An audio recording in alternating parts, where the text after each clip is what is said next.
We continue reading now through Exodus chapter 3, continuing the story that Sharmal began a little bit ago, Moses at the burning bush. And then the Lord said, I have observed the misery of my people who are in Egypt. I have heard their cry on account of their taskmasters. Indeed, I know their sufferings. And I have come down to deliver them from the Egyptians and to bring them up out of that land to a good and broad land, a land flowing with milk and honey, to the country of the Canaanites, the Hittites, the Amorites, the Perizzites, the Hivites, and the Jebusites. The cry of the Israelites has now come to me. I have also seen how the Egyptians oppress them. So come, I will send you to Pharaoh, to bring my people, the Israelites, out of Egypt. But Moses said to God, who am I that I should go to Pharaoh and bring the Israelites out of Egypt?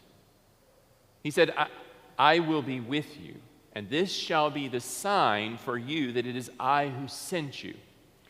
When you have brought the people out of Egypt, you shall worship God on this mountain. But Moses said to God, if I come to the Israelites and say to him, the God of your ancestors has sent me to you, and they ask me, what is his name? What shall I say to them? God said to Moses, I am who I am. He said further, thus you shall say to the Israelites, I am has sent me to you. God also said to Moses, thus you shall say to the Israelites, the Lord, the God of your ancestors, the God of Abraham, the God of Isaac, and the God of Jacob has sent me to you. This is my name forever, and this my title for all generations. And this is the word of the Lord.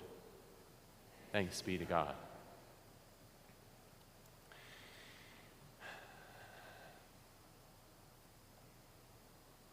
It is, arguably, one of the most important novels ever written, Daniel Defoe's Robinson Crusoe. Some of you have probably read it. I read it many years ago when I was a literature student.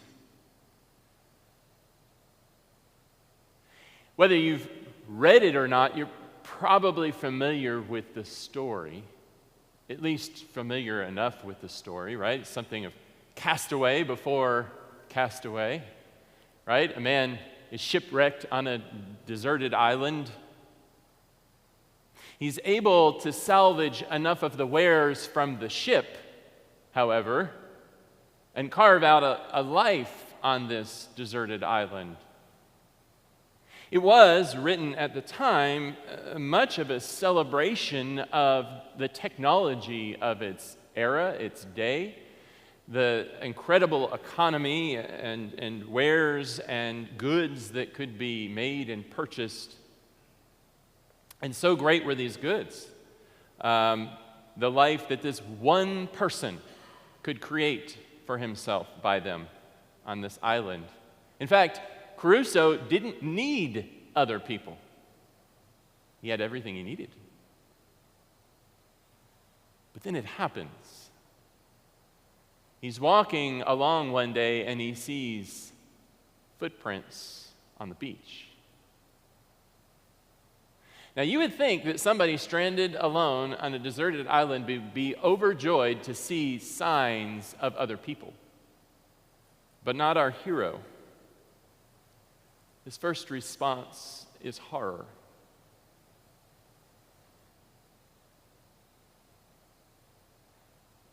Yeah. Scholars have looked at that passage for a long time and marveled at it. Here it is, the dilemma of being alone.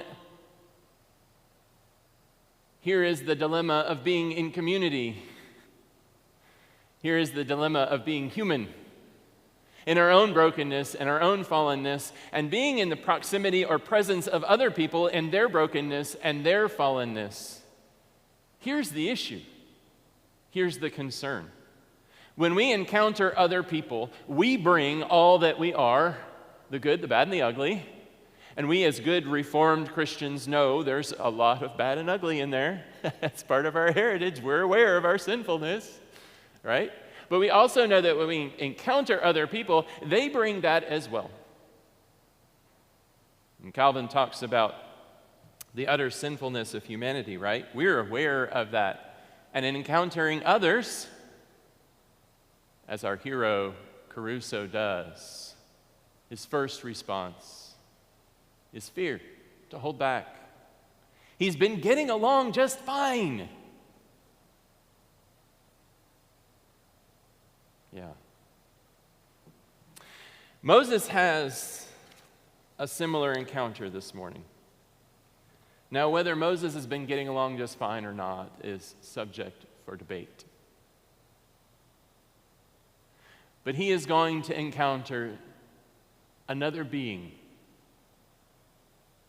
something entirely other from who he is. It's one of the most important stories in all of Scripture when Moses encounters the burning bush. Let's walk through it a little bit. Verse 3 that we heard, Moses sees the burning bush. And he says to himself, I must turn aside and look at this great sight. It begins with Moses noticing the bush is burning and not consumed. There's actually a tradition amongst Hebrew scholars that the bush had been burning, perhaps from the beginning of time, when God created the earth. But Moses was the first to notice. First to notice and stop. He turns aside and he notices the bush and he questions it and he hears the voice of God out of the bush, right? Moses, Moses. And his response, here I am. Yeah. I mean, obviously, there's a lot going on here. But can you imagine? I mean, if Caruso was frightened at just seeing a footprint on the beach,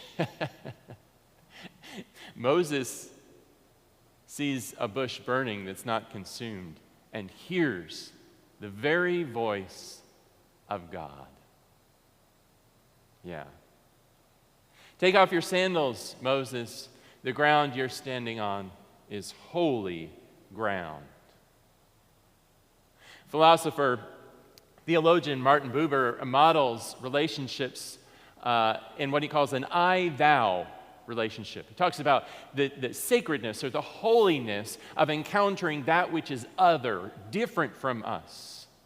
That's something of the fear that Caruso has of seeing signs of other human activity in a place he's gotten very cozy and comfortable in. That is where Moses is. He's encountering the ultimate divine other, God. And it is holy ground. And he has reverence for the moment, and he has reverence for the place, and he takes off his sandals, and he listens. He listens. Yeah. When we encounter others, do we do so with such humility? When we're confronted by someone who is different from us, when we're confronted by someone who represents things that are different from things that we normally encounter, are we so reverent as to stop and pause and listen? God speaks. And this is where we begin to see a little bit more of who God is, especially so early this third chapter, right, of the second book of the Bible. We get a real glimpse of who God is. God has been watching and is concerned. I have heard their cry. I have been watching the Hebrew people, he says, and I have watched how they are treated in their slavery, and I care. You see how seeing and hearing and paying attention, it's all woven into here. Taking the time to stop as Moses does. Taking the time to watch as God does. It's all part of the divine encounter. Could it be part of our human encounters? I know there's suffering, says God. And here's the thing. I want you, Moses, to do something about it. Uh-oh. This is the point in time where Moses wishes maybe he hadn't noticed the burning bush. Thinks, oh, maybe that's why everybody just walked on before. Yeah. Who am I, Moses says, that I should go to Pharaoh? Yeah, who am I, Lord? But God's response is typical for the Lord. I will be with you. I will go with you. Yeah. And he gives Moses a sign, right? And just to prove it, he says, you're going to come back here with those people and worship me on this mountain. And yes, spoiler alert, it does happen later in Exodus. And just if we wanted one more holy encounter, one more sign of how our encounters with God can be and with others can be, Moses wants to know God's name. How can I tell the people that you've sent me, God, if I don't even know what to call you? And we have the name. Right? The name that's spoken throughout ages, the name that its very meaning is that God exists. I am. This other being is in front of you. It exists. I am, says God. How many other people do we encounter calling out to us, I am? Do we hear and see them? I am. Yeah. It's an amazing encounter, and one that many theologians, many scholars have said, if we patterned more of our human encounters with each other after this encounter, what a different world we might have, right? If we treated others as thou. Yeah.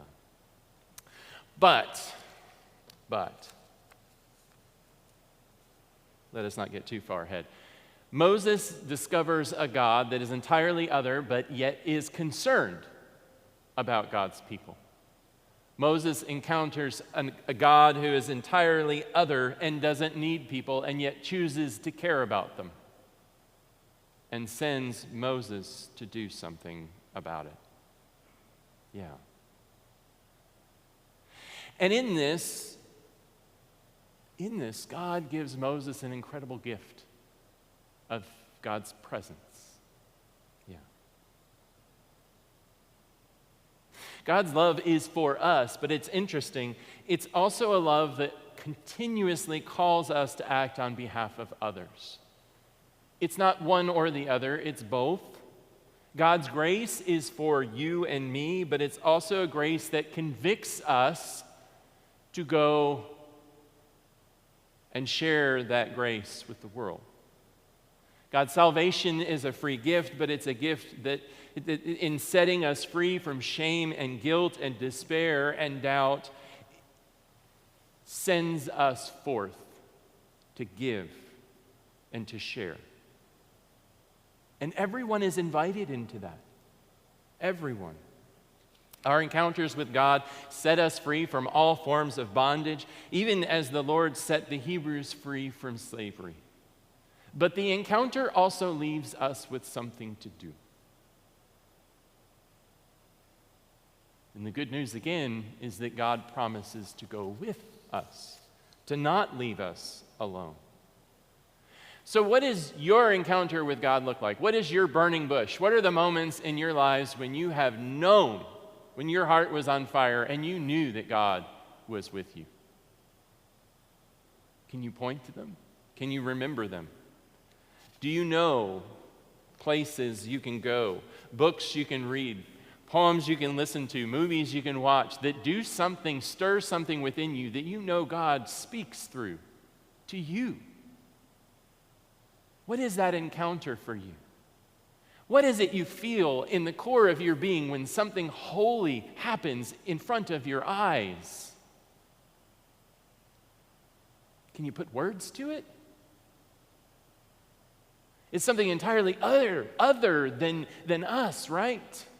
God is. And yet God chooses to be with us. Yeah.